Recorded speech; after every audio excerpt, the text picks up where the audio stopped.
Halo pemirsa Unhas TV, senang sekali saya Iva Syarahman dapat kembali menjumpai Anda dalam Unhas Daily. Dalam beberapa menit ke depan, kami akan menyajikan berita-berita terpercaya hanya untuk Anda. Isu kesehatan menjadi subtema dalam debat puncak Capres-Cawapres yang digelar beberapa waktu lalu. Salah satu pertanyaan merujuk pada upaya preventif dan promotif. Seperti apa itu? Berikut berita selengkapnya untuk Anda. Debat Capres yang digelar pada Minggu 4 Februari 2024 lalu mengangkat tema kesejahteraan sosial, kebudayaan, pendidikan, teknologi informasi, kesehatan, ketenagakerjaan, sumber daya manusia, dan inklusi.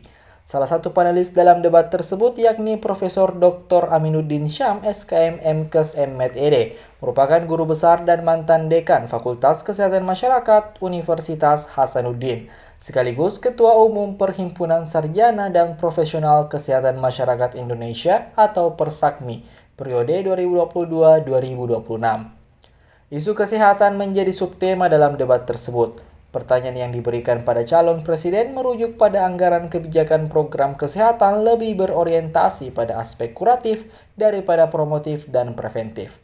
Pertanyaan ini menimbulkan respon yang cukup berbeda dari para capres. Ada yang berorientasi promotif dan preventif, juga ada yang berfokus pada aspek kuratif. Seperti apa tanggapan Ketua Persakmi Sulsel? Baik, yang pertama tentu kita senang sekali ya bahwa bidang kesehatan menjadi salah satu subtema yang dibahas di debat Capres yang terakhir kemarin. Dan tentu dengan melihat itu, kita melihat bahwa tentu aspek kesehatan menjadi salah satu hal yang penting di bangsa ini untuk diperhatikan. Kalau kita bicara aspek promotif, preventif, dan kuratif, itu adalah bagian dari upaya pelayanan kesehatan yang diberikan kepada masyarakat tentunya. Nah, tentu kalau kita bicara bidang Kesmas, memang tupoksi bidang Kesmas itu lebih kepada bagaimana mereka memberikan pelayanan dalam upaya promotif dan preventif. Dalam hal ini mereka harus melakukan upaya-upaya terhadap memberikan promosi kesehatan kepada masyarakat dan tentu upaya-upaya pencegahan terhadap masalah kesehatan. Dan tentu kalau kita bicara kuratif itu adalah ranah yang lebih dekat dengan bidang kedokteran, bidang medis dalam rangka mereka memberikan pelayanan pengobatan kepada masyarakat. Itulah yang kita sebut dengan konsep promotif, preventif, dan kuratif tentunya. Yang pertama tentu kita senang bahwa para calon presiden ini menganggap bahwa upaya promotif dan preventif tentu upaya yang penting karena memang kalau kita melihat bahwa sebagian besar masyarakat kita itu tentu dalam kondisi yang sehat sehingga tentu upaya promotif dan preventif itu menjadi sesuatu yang penting untuk dipertimbangkan atau difokuskan begitu ya karena tentu kalau kita bicara persentase mungkin 70% masyarakat Indonesia itu perlu pelayanan promotif dan preventif dalam rangka mencegah mereka untuk mendapatkan masalah kesehatan. Sementara persoalan kuratif juga tidak berarti tidak penting begitu ya karena masyarakat kita tentu ada juga yang mengalami sakit. Tentu kami dari Persakmi sangat mendukung bahwa tentu dengan mereka fokus kepada upaya promotif dan preventif itu artinya bahwa negara ini memperhatikan dan kemudian juga tentu berupaya untuk melakukan berbagai upaya-upaya atau berbagai kegiatan-kegiatan atau program-program dalam rangka masyarakat kita itu tetap terjaga kesehatannya dan kalau mereka sakit tentu upaya kuratif itu bagian yang menjadi tupoksi dari teman-teman di bidang medik, kedokteran tentunya. Ketua Persakmi Sulsel yang juga merupakan wakil dekan bidang akademik dan kemahasiswaan FKM Unhas juga menyampaikan sebuah kebanggaan bidang kesehatan diwakili oleh tenaga kesehatan masyarakat. Hal ini juga menjadi kebanggaan sarjana kesehatan masyarakat di seluruh Indonesia. Menuju pemilihan umum 2024 yang semakin dekat, berbagai persiapan telah dilakukan untuk memastikan jalannya proses demokrasi yang berkualitas di Indonesia. Lantas seperti apa persiapan yang dilakukan oleh Komisi Pemilihan Umum Provinsi Sulawesi Selatan? Berikut informasi selengkapnya untuk Anda. Dalam persiapan menuju pemilu 2024, Komisi Pemilihan Umum telah mengambil langkah-langkah inovatif untuk menjaga keamanan dan transparansi dalam proses demokrasi. Komisi Pemilihan Umum telah meluncurkan serangkaian sistem yang dirancang untuk meningkatkan partisipasi pemilih dan mengurangi risiko kecurangan. Tak hanya itu, pihak KPU juga telah melakukan kampanye edukasi yang intensif untuk meningkatkan kesadaran publik tentang pentingnya partisipasi dalam pemilihan. Melalui sosialisasi dan pendidikan tentang proses pemilihan dan calon yang bertanding, diharapkan masyarakat akan lebih terinformasi dan termotivasi untuk menggunakan hak suara mereka. Dengan persiapan yang matang dan penerapan teknologi yang canggih, pemilu 2024 diharapkan dapat berjalan dengan lancar dan adil untuk memperkuat fondasi demokrasi Indonesia. Masyarakat juga turut dihimbau untuk aktif berpartisipasi dalam proses ini karena setiap suara memiliki peran penting dalam menentukan masa depan negara. Baik, bicara pemilu itu sungguhnya kita bicara 4 hal, ada 4 unsur yang terlibat dalam proses pemilu. Pertama itu harus ada pemilih, harus ada peserta, terus penyelenggara bersama pemerintah, daerah dan TNI Polri untuk penanganan. Terkait dengan peserta pemilu, itu kan ada 3 kategori: pasangan calon, partai politik, dan pasangan perorangan DPD RI. Untuk itu, semua terkait dengan peserta pemilu kan mereka sudah ditetapkan sebagai peserta. Malah saat ini, pada saat kami, Mbak Ririn bertanya ke kami, proses kampanye tahapan yang kami sudah tahapan sekarang ini adalah tahapan kampanye. Jadi peserta pemilu sudah melakukan proses kampanye, melakukan sosialisasi kepada pemilih terkait dengan visi misi mereka sebagai peserta pemilu. Dari sisi pemilih sendiri, itu ada 3 kategori. Ada daftar pemilih tetap, ada daftar pemilih tambahan, dan ada nanti daftar pemilih khusus. Terkait dengan 3 kategori itu juga sudah selesai prosesnya. Hari ini menuju 2 hari menuju Minggu Tenang, kita akan melakukan persiapan untuk pembersihan APK bersama Bawaslu dan pemerintah daerah, dan menghimbau nantinya kepada peserta pemilu untuk menertibkan, membersihkan semua alat peraga kampanye yang ada di jalan-jalan maupun di semua tempat yang karena itu jadi tanggung jawab teman-teman peserta. Terus selebihnya terkait dengan kegiatan hari H, itu ada kegiatan tonsura yang 14 Februari. Muara dari semua proses ini adalah di pungut dan hitung suara itu di 14 Februari hari Rabu 14 Februari 2024. Kami menuju ke sana mempersiapkan semua hal yang menjadi kebutuhan terkait dengan kegiatan tonsura. Kegiatan tonsura itu membutuhkan membutuhkan personil KPPS. Jadi kami kemarin tanggal 24 Januari sudah menetapkan personil KPPS kita. Setiap TPS itu ada 7 orang, 26.357 TPS kali 7 orang untuk Provinsi Sulawesi Selatan, nilainya itu 184.449 teman-teman KPPS. Itu kami sudah bintek 3 hari, 5 hari, 3 hari menjelang hari H, mereka sudah bertugas menyebarkan surat C pemberitahuan untuk kegiatan memilih nanti kepada semua pemilih. Selanjutnya 1 hari sebelum hari H pembentukan TPS, kemudian hari H itu adalah kegiatan penghitungan suara. Hasbullah menghimbau kepada seluruh masyarakat untuk menggunakan hak pilihnya secara bertanggung jawab. Ia juga menyampaikan bahwa siapapun yang kita pilih semoga sesuai dengan hati nurani. Jangan sampai kita memilih hanya karena money politik. Andrea Ririn Karina, Taslia Ramadhani, Unhas TV. Di tengah semangat untuk menciptakan masyarakat yang inklusif, seri dialog inklusi disabilitas untuk kesejahteraan rakyat menjadi tonggak penting dalam memperjuangkan hak-hak dan kesejahteraan bagi individu dengan disabilitas. Melalui platform ini, berbagai pemangku kepentingan berkumpul untuk merancang strategi kolaboratif guna memastikan bahwa tidak ada yang tertinggal dalam pencapaian kesejahteraan. Acara ini tidak hanya sekadar forum diskusi, tetapi juga simbol komitmen kita untuk membangun masyarakat yang inklusif dan berkeadilan. Kegiatan ini diselenggarakan oleh Pusat Disabilitas Unhas yang berkolaborasi dengan komunitas sahabat sindrom Down Istimewa Kota Makassar. Seri dialog ini berlangsung Sabtu 10 Februari 2023 di Auditorium Lantai 2 Gedung EF Rumah Sakit Unhas. Seri dialog ini dibuka oleh Wakil Rektor Bidang Kemitraan, Inovasi, Kewirausahaan, dan Bisnis, Profesor Dr. Engineering Adi Maulana STMFil, dan dihadiri oleh Profesor Dr. Idrus Apaturusi SPB SPOT, Andi Nurfitri Balasong SSMIKOM, dan Ustaz Jafar Nurdin, sebagai narasumber pada kegiatan seri dialog disabilitas saat ini.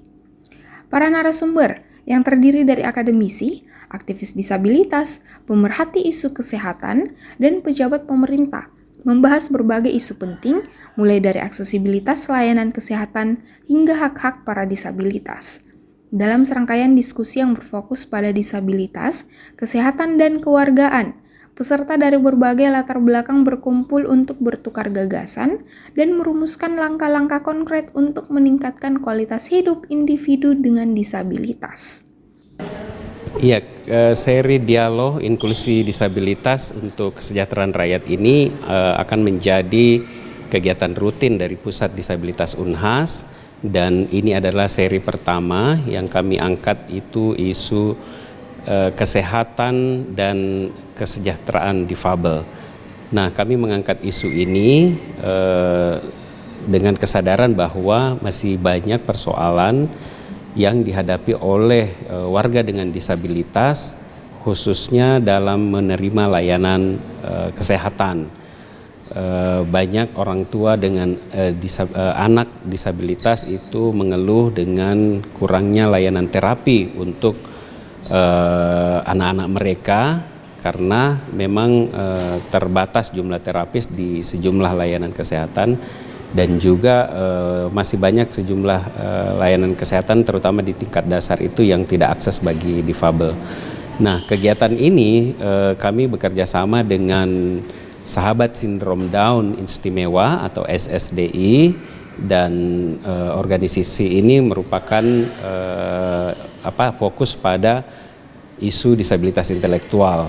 Unhas dan SSDI ke depan akan bekerja sama untuk bagaimana Unhas bisa menerima calon-calon mahasiswa dengan disabilitas intelektual.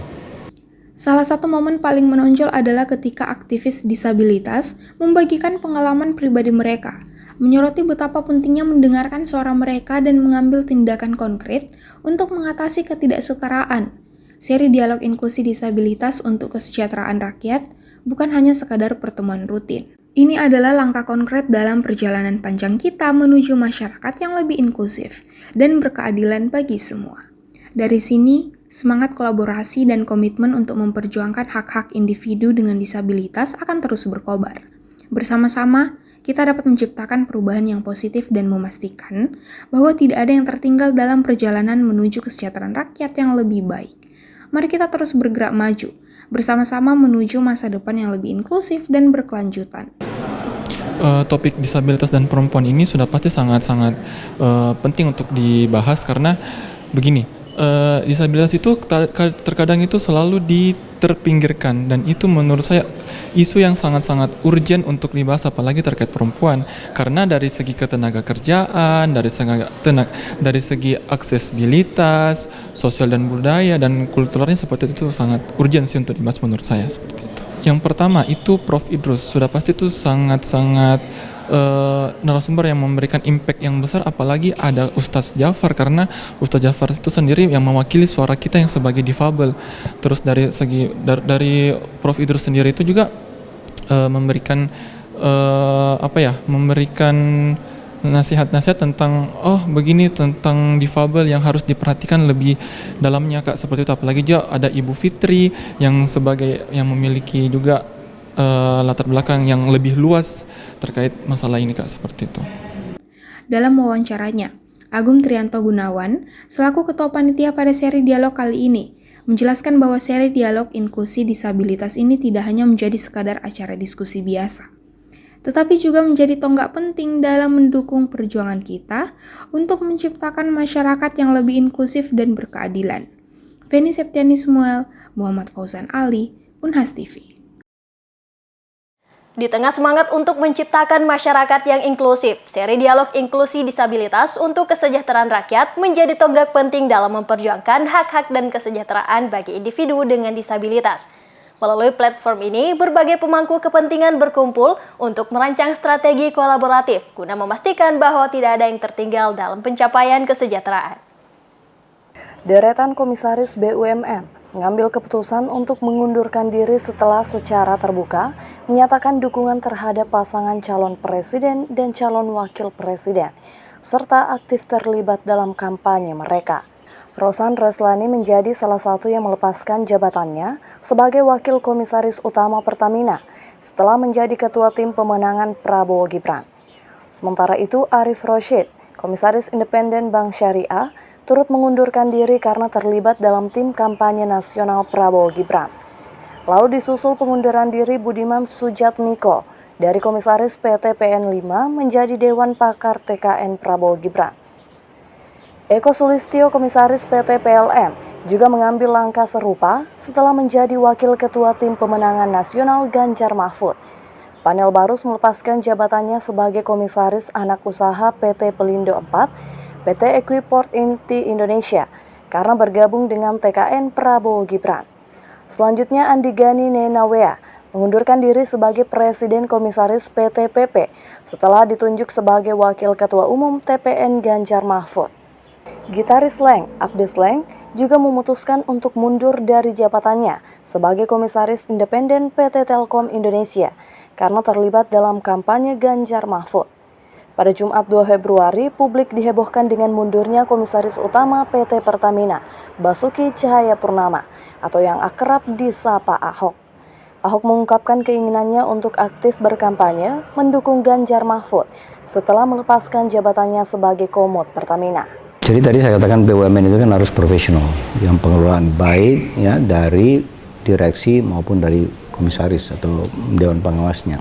Dan memang dua-duanya direksi dan komisaris di BUMN kan diangkat dalam RUPS ya, dalam RUPS, dan kemudian itu adalah menteri. Oke, ya, menteri yang berkaitan dengan itu gitu kan.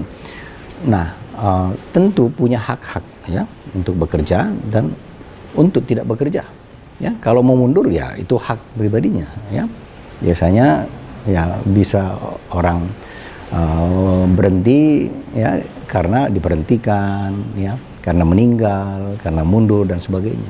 Jadi kalau dia mundur ya itu hak pribadinya. Tidak ada masalah gitu kan. Salah satu guru besar Universitas Hasanuddin memberikan komentar terkait keputusan tersebut. Dia menyatakan bahwa seorang komisaris seharusnya tidak terlibat dalam kegiatan partai politik karena seharusnya bersifat profesional dan tidak terkait dengan kepentingan politis. Oleh karena itu, Profesor Hamid menilai langkah Ahok untuk mundur dari jabatan sebagai Komisaris Pertamina adalah langkah yang tepat. Rahmatia, Muhammad Syaiful, Unhas TV. Pemirsa, berita tadi sekaligus menutup perjumpaan kita hari ini. Terus saksikan Unhas Daily hanya di Unhas TV. Saya Iva Syarahman beserta kru yang bertugas pamit undur diri dan sampai jumpa.